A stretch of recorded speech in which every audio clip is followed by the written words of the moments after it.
Financial freedom seems to be in everyone's mind, and for a good reason. Study shows that around 70% of Americans don't enjoy their job. Now, with these statistics, no wonder why people are looking to be financially free. But there are a few things that many people do that makes it very hard to get out of the rat race. We'll call them the 7 financial sins. Make sure to subscribe and hit the bell button to not miss any of the videos we release every week. And let's get started. Sin number 1. Most people do not plan their finances. Many people get their paycheck and start paying their dues, their groceries, and a few other things and hope they have enough money left over at the end of the month. By planning your savings, your living expenses, and your spending budget ahead of time, you'll have more control over your finances and avoid overspending. Most people do not have a very clear idea of where their money is going, and in many cases, people overestimate how much they actually have in their bank accounts when they're making a purchase. So, I want to give you a challenge. For the next 30 days, check your bank account every day. Sometimes it might not look pretty, but you will be much more conscious of what you have and where your money goes. And it will help you make the decision whether you should buy those $85 sunglasses or not. When you actively manage your own money, you become better at it, and you'll be more prepared and much more effective when you get the opportunity to manage more money. Sin number 2. Buying with consumer credit. According to CNBC, there's over $747 billion owed in consumer credit cards. That averages to be over $16,000 per person holding a credit card. Now, there are a few benefits of using credit cards, like building your credit line, which is important. Many cards have protection insurance in case of loss or fraud, and they might also have benefits like cashback, miles for airlines, and points that can be redeemed. But credit cards, if not used correctly, can affect your finances in a very negative way. This is because credit cards encourage people to spend more money than they have. You can have $100 in your pocket and be able to spend $1,000. And since you don't have to pay the full amount back right away, it's much easier to blow your budget. Like stated before, not planning your finances can lead to overspending, which is financially dangerous. But even more dangerous is to overspend on consumer credit. This is because credit cards have very high interest rates that can go from 8% up to 30% per month. Sin number 3. Making minimum payments on a credit card. So my buddy Jerry here has $5,000 in credit card debt with an interest of 16%. And he happily makes the minimum payments of $350 since it doesn't eat up much of his paycheck.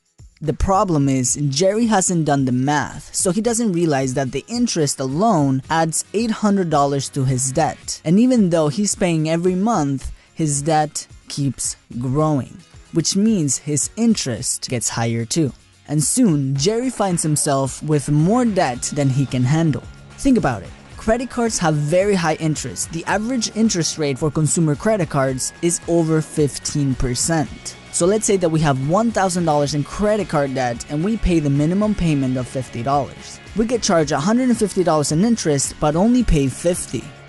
Now we have $1,100 in debt. Next month, we pay the minimum $50 and now we get charged $165 in interest since now our debt is bigger. And our debt grew again to $1,250. If we keep doing this, our interest rate fee will compound over time until our debt is too big to be able to pay for. Sin number 4. Not saving for retirement or financial freedom.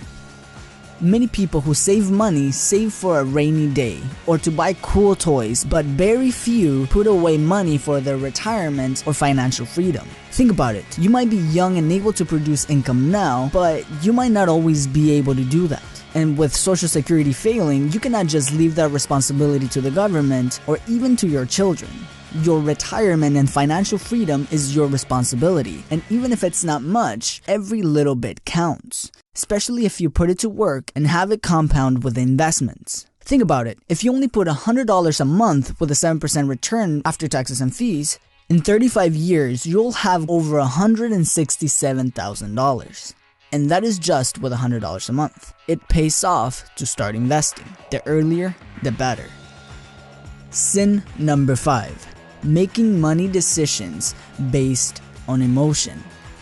Making financial decisions with emotion can leave us in a very vulnerable position, simply because when we are in a sensitive emotional state, we are not as strategic and rational with our thinking, and we are more likely to make mistakes. This can be both positive and negative emotions. If we are very happy and optimistic in a sort of manic mode, we can make investments that might look like great ideas and quick ways to make cash until you start to think about them logically. Or if we're in a negative state, we tend to be very unpredictable. So avoid making important decisions after a major event that causes an emotional shift. This will help you to use your intelligence and rationality when making decisions instead of emotion, and will make you much smarter with your money.